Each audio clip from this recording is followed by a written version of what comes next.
Abra sua Bíblia no livro de 1 Reis, capítulo de número 17, verso de número 7 ao verso de número 9. Você que pode, se coloca de pé em reverência à palavra. 1 Reis, capítulo de número 17, verso de número 7 ao verso de número 9. Quem encontrou diz amém. Quem não encontrou é só olhar para cima. Já está aí no telão o texto que diz assim: algum tempo depois o riacho secou-se por falta de chuva. Então a palavra do Senhor veio a Elias, dizendo: vai imediatamente para a cidade de Sarepta de Sidom e fique por lá. Ordenei uma viúva daquele lugar que lhe forneça comida. Quem entendeu diz amém.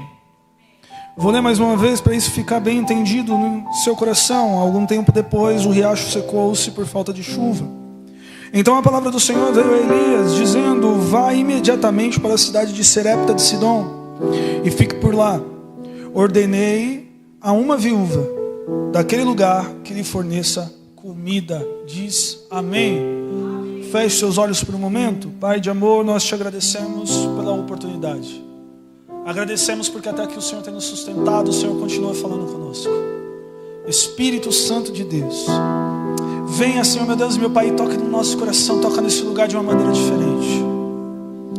Senhor, que o Senhor venha e nos cure nessa manhã.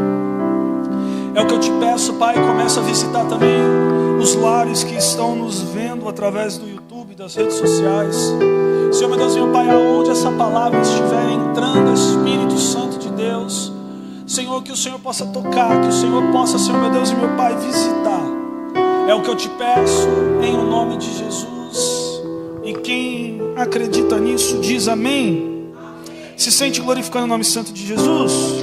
Aleluia. Glória a Deus. Queridos, conseguem só abrir um pouco meu microfone, colocar um pouquinho mais de ganho? Nós estamos numa gripe também, uma dor de cabeça, e a voz já está falhando, então vocês me ajudam aí um pouco. Amém? Querido, nós vemos uma passagem tão conhecida de um dos profetas, o profeta mais reconhecido em Israel até os dias de hoje. Existem profetas que fizeram mais milagres, mas do tamanho de Elias, nenhum foi comparado. O povo não costumava mais ver o Senhor trabalhando dessa forma. O Senhor não tinha mais costume, depois de Moisés, de operar como operou pelas mãos de Elias. Por isso, Elias é reconhecido até hoje como o maior profeta que Israel teve. Porém, como todo homem da Bíblia, e essa é uma vontade eficaz de Deus de demonstrar isso para nós, todos houveram falhas, como nós também falhamos. Todos tiveram as suas dificuldades, como nós também temos. A ideia de Deus demonstrar as dificuldades dos homens que estão na Bíblia é nós entendermos que Ele não precisa da nossa capacidade para trabalhar através de nós. É entender que existem coisas que nós conseguimos aprender com o erro dos outros. Existe um grande filósofo grego que vai dizer que o sábio aprende com o erro dos outros e o tolo precisa errar para aprender. Então muito do que nós vemos, muito do que ouvimos precisa servir para nós caminharmos todos os dias. Nós estamos vivendo em um tempo onde o medo de uma dor que nós já vivemos, ou o medo de viver o nosso medo, tem nos barrado em todos os aspectos da nossa vida. Muitas das vezes nós temos medo de que a ferida que um dia doeu venha ser exposta novamente e sentimos a mesma dor. Ou muitas das vezes nós vivemos com o medo de perder aquilo que nós já temos, do que aquilo que nós conquistamos. E esse medo contínuo, ele vai gerando dores, porque ninguém consegue viver o tempo todo em alerta. Ninguém consegue viver o tempo todo armado para uma situação que de verdade nós nem sabemos se vai acontecer. Ou se já aconteceu, não quer dizer que vai acontecer novamente. Nós estamos vivendo um medo que tem nos obrigado, tem nos cativado em prisões que não nos permite viver aquilo que o Senhor tem para nós em nossas vidas. Nós estamos vivendo pelo receio de tantas coisas que nos fazem errar constantemente, porque quando nós vivemos com medo, nós tomamos ações completamente emocionais, e ações emocionais levam-nos a consequências. Nós olhamos para alguns homens da Bíblia e nós confundimos o real motivo de suas fugas e de suas dores. Nós olhamos para Jonas e achamos que Jonas estava fugindo de Nínive, e na verdade Jonas estava fugindo da misericórdia de Deus, porque ele não concordava que a misericórdia de Deus podia alcançar os maus. Nós olhamos para Moisés e nós dizemos: olha, Moisés era gago, por isso que ele falou que ele não sabia falar. Muito pelo contrário, o medo de Moisés era voltar para o Egito e ser reconhecido como assassino, porque ali ele seria morto. Nós olhamos para Jó e temos o testemunho que Deus dá de Jó. É um homem reto e sincero, mas vivia sacrificando ao Senhor por medo e não por amor. Jó capítulo de número 6, ele diz: olha, tudo que eu mais temia na minha vida só me veio.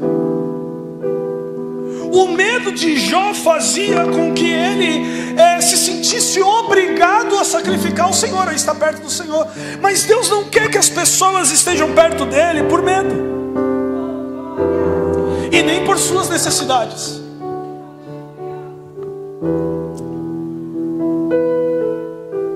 Nós muitas das vezes olhamos os sintomas e queremos tratá-los como se fosse a causa de tudo. Nós olhamos alguém desanimado e queremos animá-lo de qualquer forma. O erro da igreja é tentar aprisionar a pessoa em trabalhos, achando que isso vai animá-la. Querido, oportunidade não anima ninguém.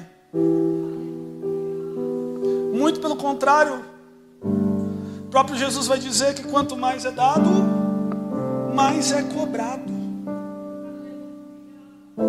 Quem fala mais, erra mais. Quem fala mais é mais notado. E quando o notório chega na vida de alguém, você precisa se acostumar com as pedradas, porque ninguém critica quem não aparece. Ninguém critica quem está dentro da caverna. Muito pelo contrário, nós esquecemos dessa pessoa.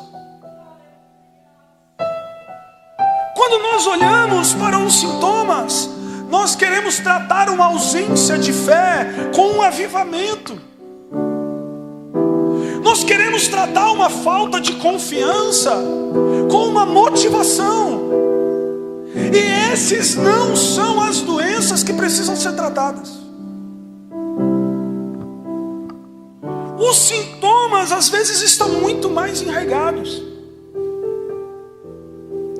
está muito mais dentro, está muito mais imposto do que nós achamos. Querido, ninguém acorda na segunda-feira e fala: eu não vou mais para a igreja, eu não vou mais servir a Cristo, eu não vou mais trabalhar. Não, isso vai acontecendo. A pessoa não acorda sem fé. Ela já vai estar perdendo a fé. E uma das principais motivos é que não tratamos as doenças. Nós não vamos para o fundo, nós não vamos para o centro da dor, do problema. E olha para o irmão que está do seu lado e fala hoje: o Senhor vai te levar à raiz do problema, para você entender o que precisa ser curado.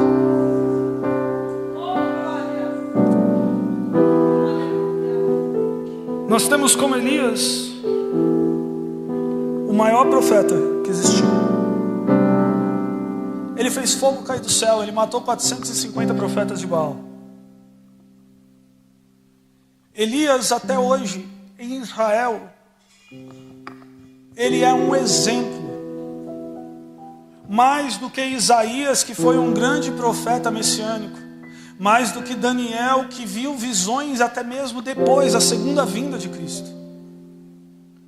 Mais do que Neemias, que reconstruiu o muro, Elias viveu e combateu o pior momento de Israel.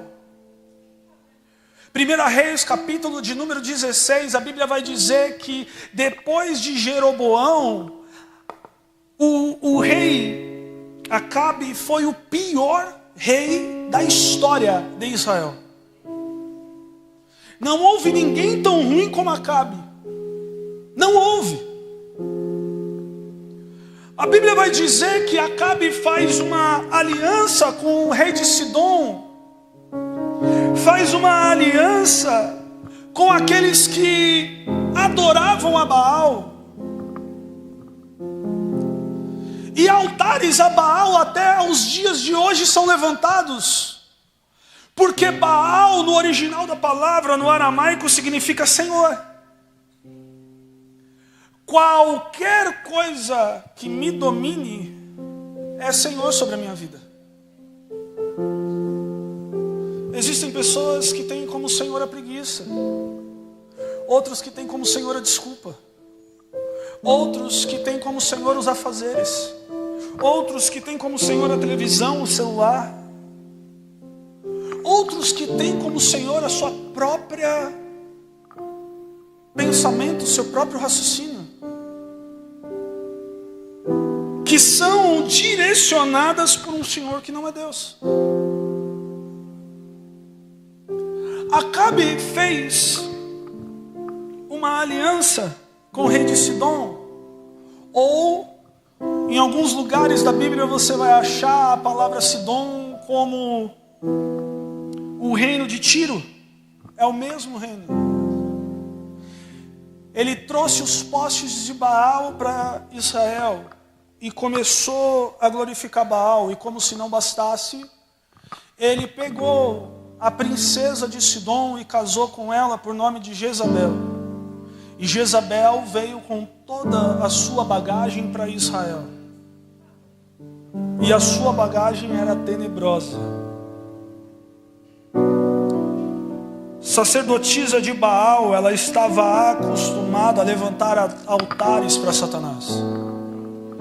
E naquele momento Israel estava na sua pior fase espiritual. Profetas estavam sendo mortos todos os dias em praça pública. Qualquer um que falasse contra Acabe ou falasse contra alguma atitude de Acabe e de Jezabel era morto em praça pública. Alguns dos historiadores vão dizer que naquela época se matava quase 100 profetas ao dia. Degolados, enterrados vivos, presos a postes até morrerem debaixo do sol, para provar que Acabe tinha poder sobre Israel. Esse era o contexto que Elias vivia, esse era o contexto que Elias aparece. Elias, no Velho Testamento, é muito comparado com o próprio Jesus do Novo. Até mesmo Jesus foi indagado, perguntaram para ele: será que você é uma reencarnação de Elias? Porque semelhante a Jesus, a história de Elias na Bíblia dura apenas 3 anos e meio, como o ministério de Jesus dura 3 anos e meio. Da mesma forma que Jesus veio estabelecer o novo reino, Elias também estabeleceu o novo reino sobre Israel.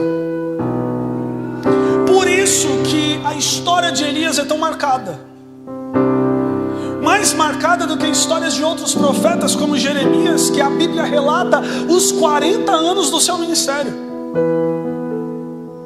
Elias simplesmente aparece na história tomando uma decisão completamente emocional. Olha para o irmão que está do seu lado e diz: as suas decisões emocionais fazem todos à sua volta padecerem.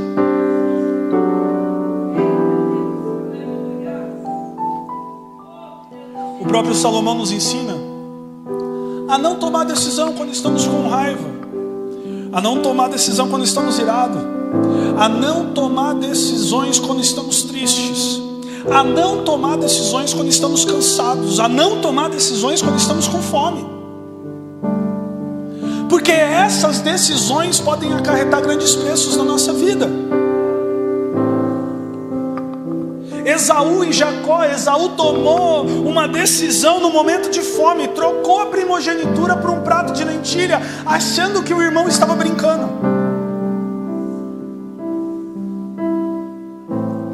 Elias tomou uma decisão completamente emocional.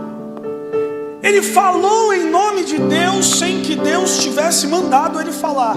Ele chegou na frente de Acabe com as suas emoções à flor da pele e disse: olha, sobre a minha palavra não vai chover, e só voltará a chover em Israel quando eu determinar, e o Senhor vai cumprir as minhas palavras. Ele não disse: o Senhor diz para vocês, vai parar de chover. Não, ele disse: segundo as minhas palavras, não vai chover.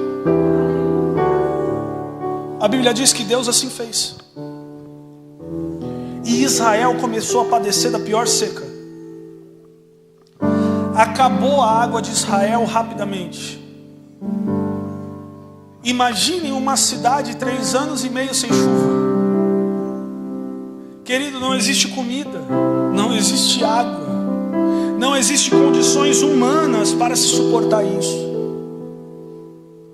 A Bíblia diz que Deus então decide levar Elias do ribeiro de Queribe, que havia se secado, para o lugar de sua dor. Deus olha para Elias e diz: olha, vai lá para Serepta. Lá eu vou mandar uma viúva te sustentar. A decisão emocional de Elias tinha atingido até ele mesmo. Porque a água não acabou para todo mundo, menos para Elias. A água acabou para Elias também. Existem momentos na nossa vida que Deus permite tomarmos decisões emocionais para nos apresentar aonde está a nossa verdadeira dor, aonde que o nosso coração realmente está. Querido, Elias, ele estava triste, ele estava revoltado, porque ele não via mais profetas em Israel.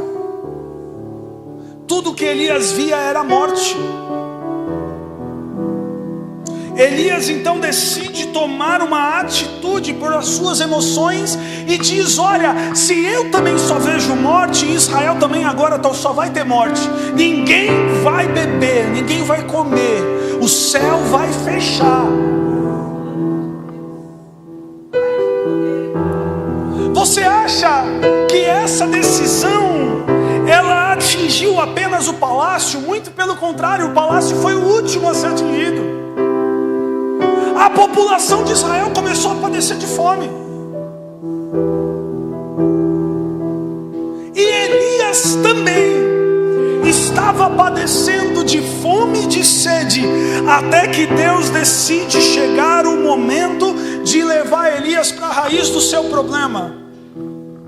Olha para a pessoa que está do seu lado e fala: meu irmão, tem momentos que precisamos voltar a Serepta.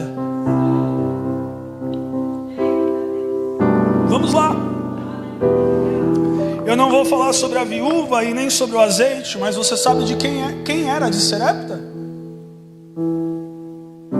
Jezabel. Serepta em Sidom, terra do inimigo.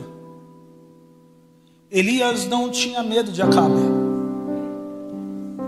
porque Elias estava muito bem convencido de quem era o ministério dele e o que ele estava ali para fazer. Porém, Elias tinha uma raiz de medo e de dor de Jezabel, porque muitos dos seus amigos tinham morrido pela mão de Jezabel. Muitos dos seus companheiros de ministério tinham morrido pela mão de Jezabel. Muitos daqueles que caminhavam com Elias tinham sido despedaçados por ordem de Jezabel. Aí Deus diz para Elias: Elias, se levanta, vai para a terra do seu problema, vai para a terra da sua dor, porque lá nós precisamos trabalhar o seu coração. Elias deixa Israel e vai para a terra do inimigo, vai para a terra onde o pai de Jezabel era rei, vai para a terra onde Jezabel tinha o domínio por completo, porque Sidom agora fazia parte do reinado de Acabe e de Jezabel. Porém, Jezabel era a rainha do lugar, Acabe não poderia dar ordem sem ela. E a pessoa que mais Jezabel queria matar estava na sua casa. Elias se levantou e foi para Serepta. Porque quando nós temos dores, quando nós temos ressentimento, quando nós temos traumas, nós precisamos aprender a parar de fugir deles. Porque nós só resolvemos dor encarando ela. Nós só resolvemos problemas encarando eles. Nós temos por costume da nossa cultura corrupta em sermos os chamados políticos. Evitamos as palavras negativas, evitamos os nãos, evitamos os conflitos para não ter problemas. Mas os problemas já existem. As dores já existem.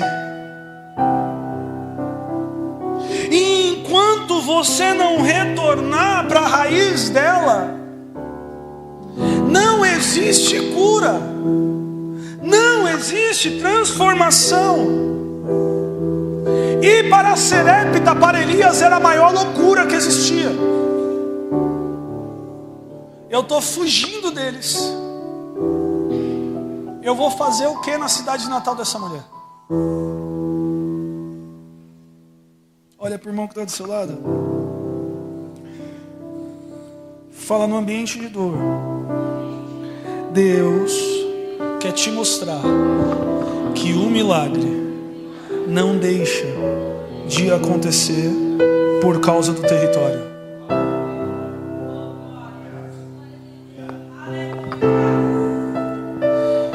Eu vou para Serepta, eu vou para a terra de Jezabel, mas eu vou fazer o que lá? Uma viúva vai me sustentar?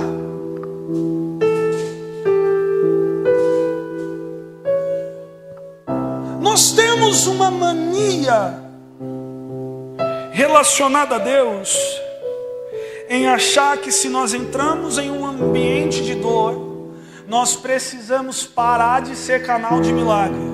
Nós precisamos abandonar tudo que fazemos.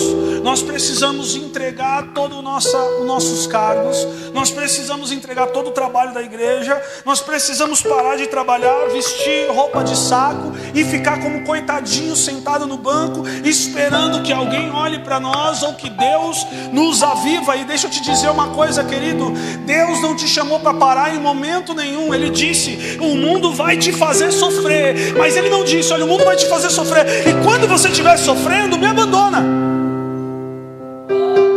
Quando você estiver sofrendo, para.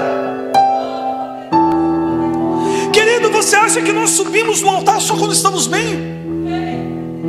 Se eu subir no altar só quando eu estou bem, querido, minha vida é maravilhosa. Nós precisamos entender que no relacionamento com Deus, nós precisamos aprender a trocar o pneu com o carro andando.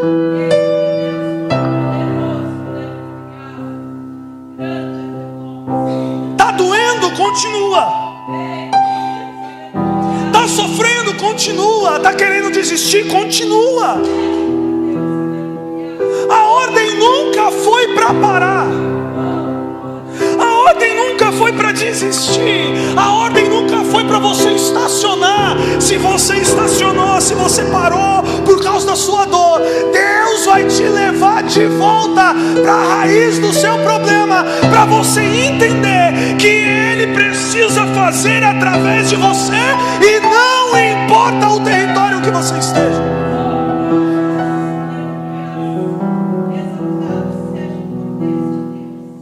Desde quando o território determina milagre? Desde quando o terreno determina milagre? Desde quando vida tranquila determina milagre? Ei, querido, o próprio Deus vai dizer que quanto mais o povo era massacrado, apertado no Egito, mais eles cresciam. Olha para o irmão que está do seu lado e fala: Deus vai fazer um milagre no seu ambiente de dor, para mostrar que Ele é Deus que trabalha independente das situações.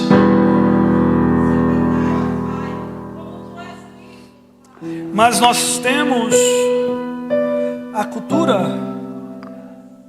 de pararmos quando estamos doloridos, de querer desistir quando o nosso calo aperta, quando a muralha se coloca na nossa frente. Nós temos por costume querer abrir mão de tudo, querer desistir mesmo no momento de guerra. E deixa eu te dizer uma coisa, querido: se você não permitir o Senhor transformar a sua raiz de dor, não vai faltar muito para você sair correndo para o deserto, querendo se esconder de tudo. Elias é o maior exemplo da Bíblia de autoridade, de profecia, mas também de doenças emocionais que o fizeram parar, desistir.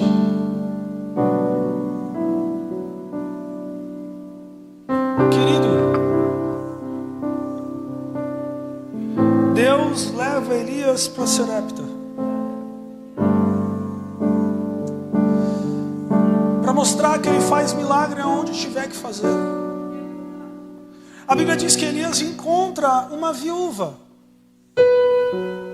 alguém que para a época já não tinha condições financeiras alguma.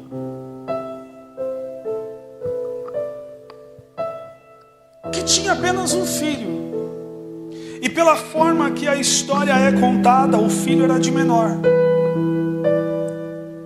Ela tinha um punhado de farinha e um pouquinho de azeite para fazer um bolo, comer junto com seu filho e esperar a morte.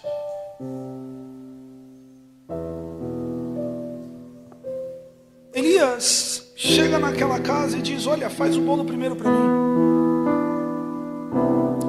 Vai nos seus vizinhos, pega as vasilhas,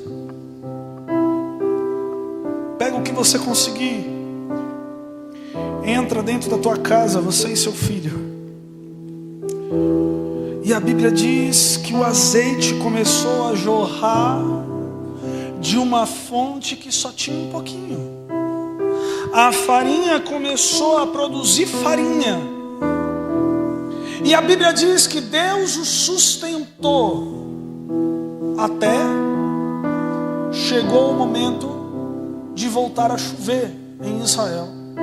Deus sustentou Elias em Serepta, na terra de Jezabel.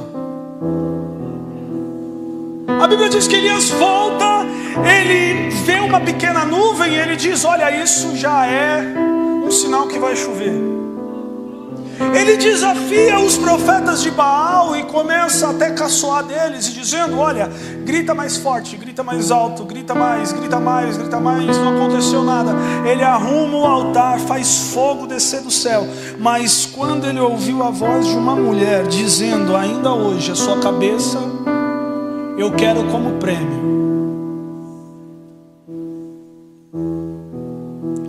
aquilo que não tinha sido curado, aquilo que não tinha sido sarado, voltou para o coração de Elias.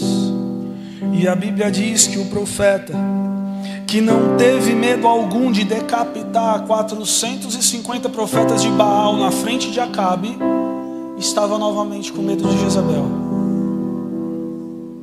e sai correndo para o deserto.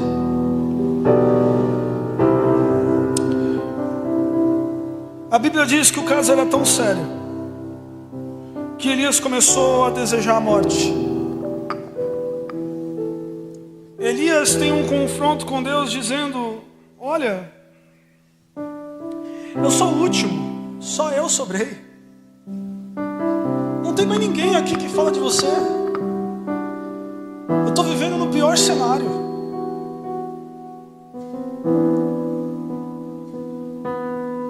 Deus, com todo carinho e cuidado, Deus dá de comer, dá de beber, só que manda Elias fazer uma coisa: volta pelo mesmo caminho que você veio correndo, porque eu não te mandei parar. Come e bebe. O anjo é claro em dizer para Elias: porque muito grande é a sua caminhada. Volta da onde você veio, volta para o lugar aonde você estava. Eu não mandei você sair correndo.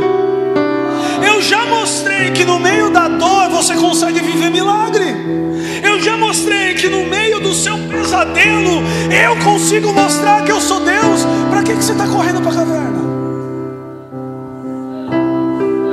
Para que você está se escondendo? Dizendo que você é o último, dizendo que não tem mais ninguém como você. Ei, ainda tem 7.000 que não se dobrou. Volta para onde você estava. Eu não mandei você parar. Olha para o irmão que está do seu lado.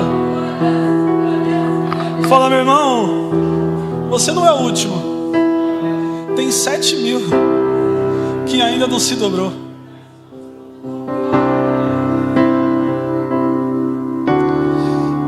Existem pessoas que estão passando o mesmo problema que você, a mesma dificuldade que você, e não estão se dobrando, e não estão desistindo. Querido, às vezes a gente passa por um problema e nem imagina o que está acontecendo à nossa volta. Você acha que o seu problema é grande? Entra no INCOR da vida, entra no Instituto do Câncer. Você vai ver o que é problema grande.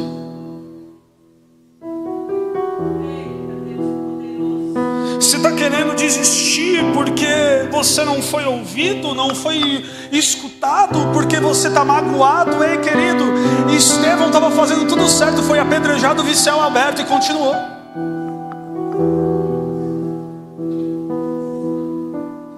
Paulo não tinha nem nada, ele não tinha colocado fogo em Roma, foi decapitado dizendo que combateu o bom combate. Ei, por que nós queremos ser diferentes nessa geração? Por que nós queremos sentir a dor e parar? Por que nós queremos sentir a dor e desistir?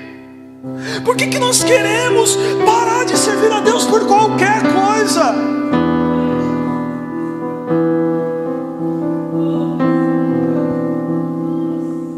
Eu vou parar, eu vou desistir, eu vou entregar, eu não aguento mais.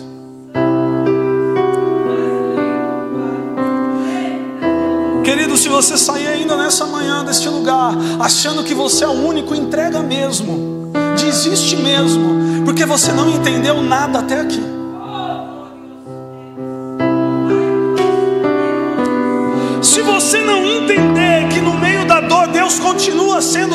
entrega mesmo, desiste mesmo, porque a batalha não é para você. Não é.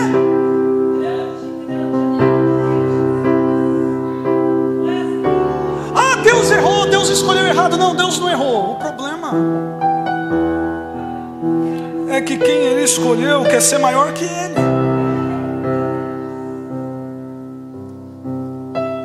Querido, existem momentos que nós estamos o caco, ajuntando os pedacinhos. Existem momentos que na nossa vida não acontece nada, mas quando liberamos uma palavra, acontece na vida do outro. Voltamos para dentro de casa com os mesmos problemas, as mesmas dificuldades.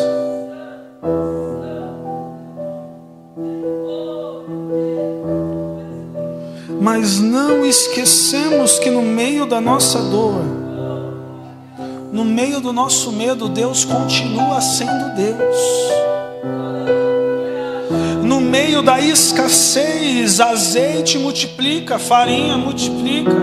No meio do deserto, água vai se achar.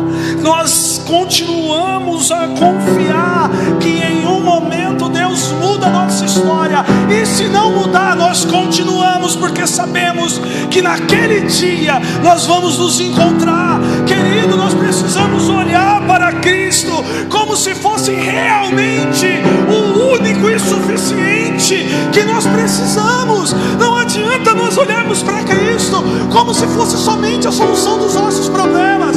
Tudo está secundário. Jesus é segundo nos nossos planos, Jesus é segundo na nossa casa, Jesus é segundo no nosso trabalho. Mas quando o problema aparece, Jesus precisa ser o primeiro, porque senão eu desisto dele. Isso não é ser cristão, isso não é ouvir palavra, isso não é seguir a Cristo, isso não é ser servo.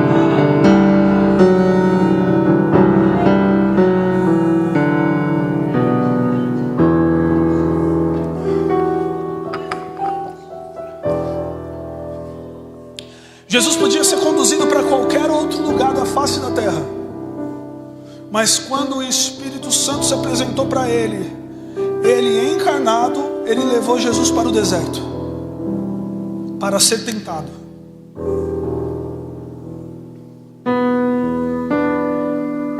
Deus poderia levar Jonas para qualquer outro lugar da terra, mas ele decidiu levar Jonas para o lugar aonde Jonas ia entender o que é misericórdia. Deus podia levar Jó a qualquer outra situação, mas ele levou Jó ao limite do seu medo para entender que Deus não se aproxima somente pelo medo de perder. Deus se aproxima porque nós temos que andar com Ele. Oséias estava indignado com o que Israel estava fazendo. No dia de culto levava o carneiro para lá para ser queimado, levava as pombas, mas quando o culto acabava, se rendia a outros deuses, fazia festa mundana. Deus decide levar Oséias para o seu limite, para que Oséias entendesse o plano dele casando com uma prostituta, porque era assim que Deus se sentia.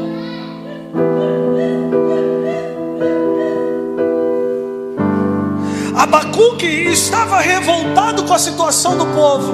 Quando Deus decide mostrar para Abacuque que o povo seria levado para a Babilônia, Abacuque se arrepende e diz: Senhor, só aviva a tua obra no meio dos anos, para que ninguém se esqueça que o Senhor é Deus.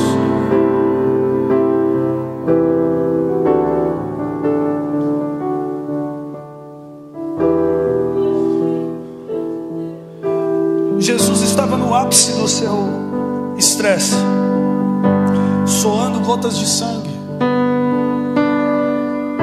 Ele faz uma oração dizendo: Pai, se for possível, afasta de mim esse cálice, mas todavia faça a tua vontade. Faça aquilo que é para fazer. Isaías 53, Deus diz para Isaías: eu tive prazer em fazê-lo moer.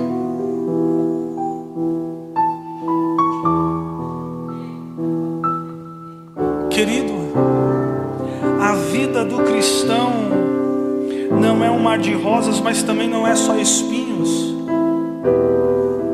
A vida do cristão verdadeiro é saber que Deus está com ele em todas as circunstâncias, e ele estará com Deus em todas as circunstâncias.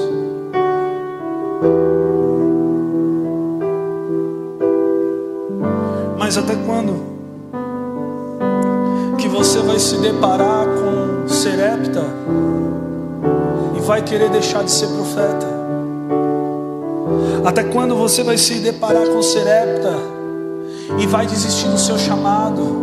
Até quando você vai se deparar com Serepta e vai calar a sua boca, achando que se eu não falar eu incomodo menos, se eu incomodar menos, Satanás não me acha, não me procura, eu vou viver minha vida em paz? Querido, o Senhor nos chamou para guerrear. Nós vamos viver em guerra.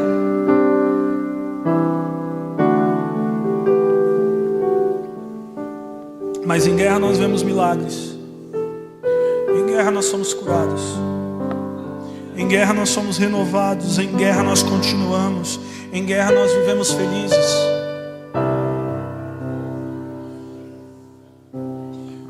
Até quando você vai fugir do seu medo e vai abrir mão daquilo que Deus quer fazer através de você?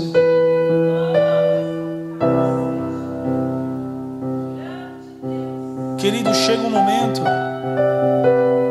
que Deus precisa fazer e Ele não vai ficar esperando a gente. Deus deu 3 ordens a Elias quando voltou: unge um sucessor no seu lugar, unge um rei no lugar de Acabe, e unge um rei sobre Judá. Elias, desesperado, ungiu só um sucessor. Amém. Cansou, mas a obra não termina. Levanta Eliseu, Eliseu vai lá e vai ungir. Eliseu vai lá e vai concluir a obra. Até quando nós vamos ficar fazendo pela metade porque a nossa dor é maior do que a de todo mundo? Até quando nós vamos olhar para a obra e ela sempre vai ser secundária, porque maior é o que nós queremos? Até quando isso? Até quando nós vamos deixar a cultura babilônica entrar dentro das nossas igrejas?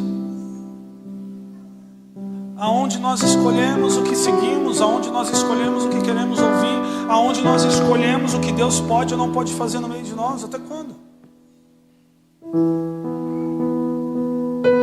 Até quando nós vamos ficar choramingando pelos cantos como se fosse coitadinho?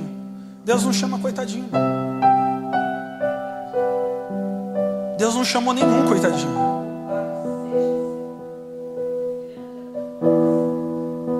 Até quando você vai ficar orando, dizendo: ah, Senhor, eu não sei fazer, ah, Senhor, eu sou inútil, e na verdade o que você não quer é fazer? Até quando? Jesus está querendo levantar uma geração em que volte a fazer fogo cair do céu,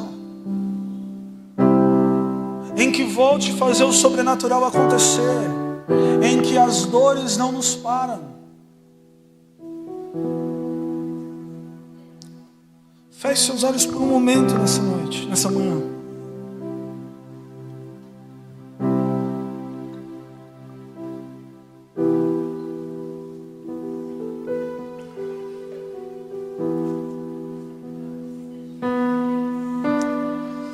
A palavra nos confronta porque é o confronto que nos gera mudança.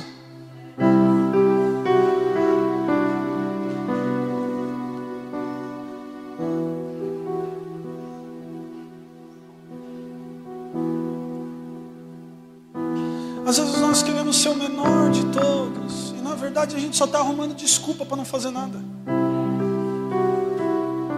A falsa humildade: ah, eu sou menor, eu sou coitadinha, e na verdade eu só sou preguiçoso.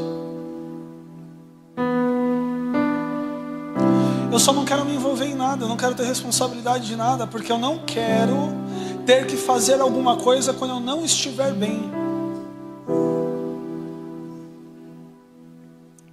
E querido, você acha que a gente vive no País das Maravilhas? Você acha que como cristão eu tenho opção de escolha de fazer só quando eu estou bem?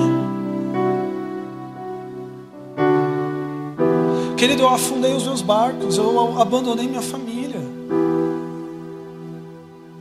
eu queimei minhas carroças, eu pus fogo nos meus bois, eu não tenho mais para onde voltar. E isso não é um peso, é um orgulho. Isso não é uma dor, não é uma frustração. Eu abri mão dos meus planos. Querido, se você está pensando neles, volte para eles.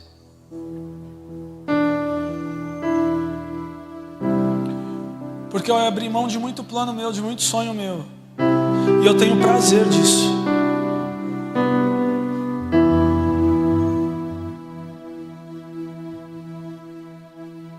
Porque servir a Cristo requer sacrifícios. Requer muitas das vezes ser curado no meio do campo de batalha. Requer muitas das vezes reconstruirmos o muro com uma pá de pedreiro numa mão e uma espada no outro.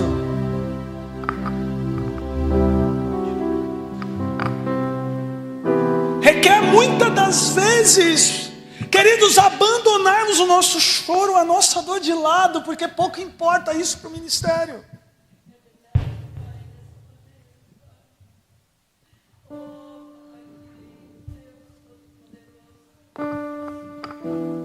Querido, quantas das vezes eu já subi no altar dizendo para Deus: é a última vez.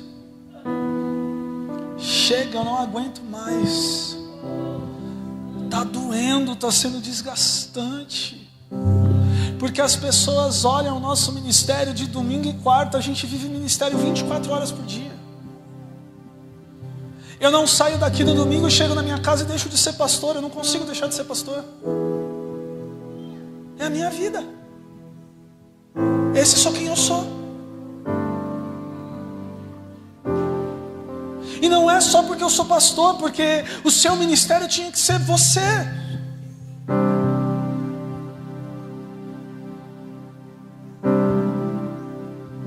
Orar tinha que ser uma obrigação. Ler a Bíblia uma obrigação. Servir a Cristo uma obrigação.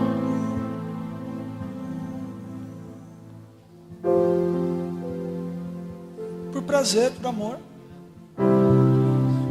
Paulo vai dizer: eu, escravo de Cristo, escrevendo uma carta para o maior senhor de escravo do Oriente da época, Filemão, dizendo: Filemão, o que é bom mesmo é ser escravo.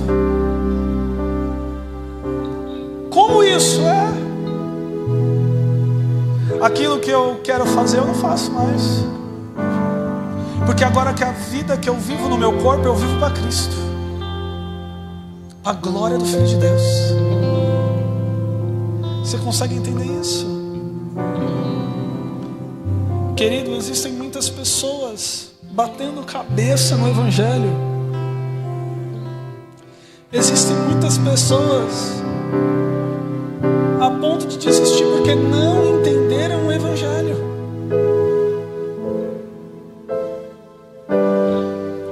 Evangelho é amor, é prazer, não é obrigação.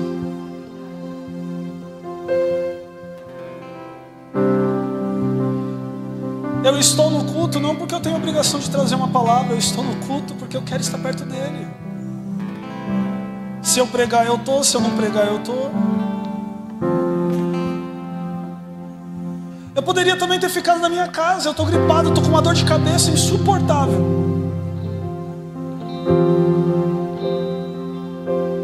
Mas não é porque eu sou super-herói, é porque eu quero estar perto dele. É o dia que eu tenho para isso. Eu não vou deixar. É de perna quebrada, é de joelho operado, irmãos, é tanta coisa que você nem imagina. Um dia, quem sabe, a gente pode contar o testemunho por inteiro. Mas é por amor.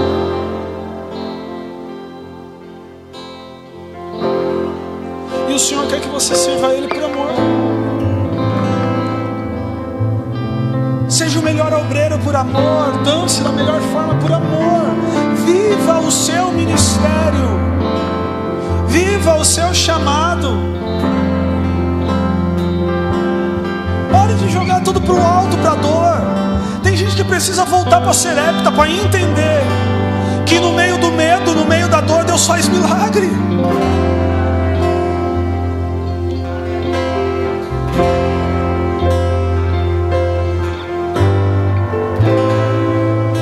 Querido, você que precisa ser curado nessa manhã de uma dor que te impede de servir a Cristo, que te faz querer desistir sempre. Foi algo que aconteceu, algo que disseram, algo que fizeram. Querido, às vezes a vida da pessoa que fez, ela nem sabe que ela fez alguma coisa para você, e ele continua como se nada estivesse acontecendo, e quem está morrendo é você. O Senhor está te convidando nessa noite a voltar, nessa manhã, voltar a Serepta. Mas é casa de quem me persegue. Mas é casa de quem quer me ver morto. Ei, mas é no meio da sua dor que Deus quer fazer um milagre. Então você que entendeu, você que compreende, você que sabe que tem uma dor que precisa ser curada, eu quero orar por você. Se coloque de pé. Porque essa dor não dá para você prosseguir no ministério desse jeito.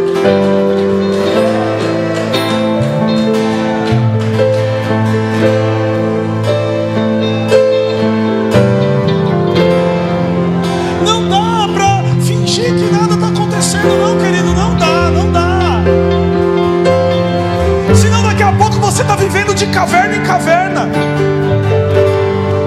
e falando que você é o último. Não, nós não somos o último. Querido, se eu desistir, Deus levanta um melhor que eu para fazer, porque a obra não pode parar.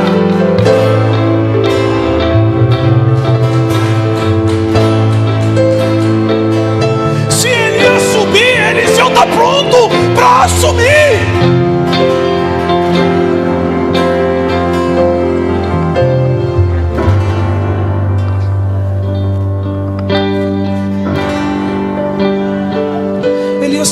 Eliseu está pronto para assumir. Então, querido, nós precisamos nos posicionar, nós precisamos nos levantar. Então, nessa noite, nessa manhã, você que sabe que tem uma dor, algo que te prende, algo que te aprisiona, a você se entregar, querido. Existem mais do que duas corajosas nessa manhã.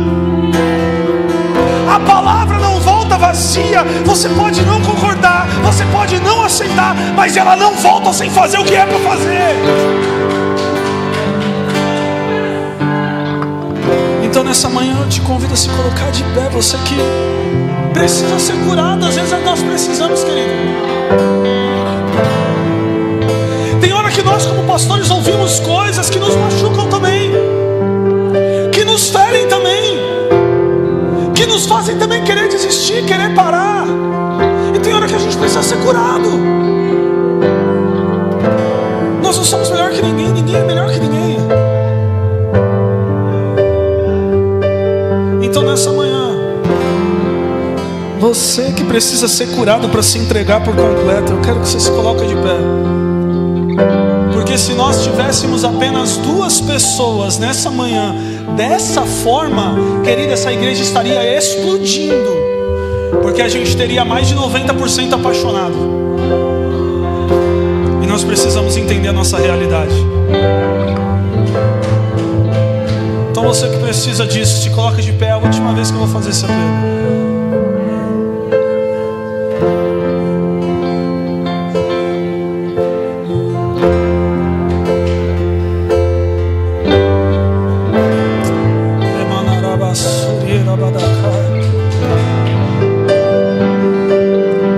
É no lugar da dor, é no lugar da aflição que vocês vão sair curados daqui nessa noite.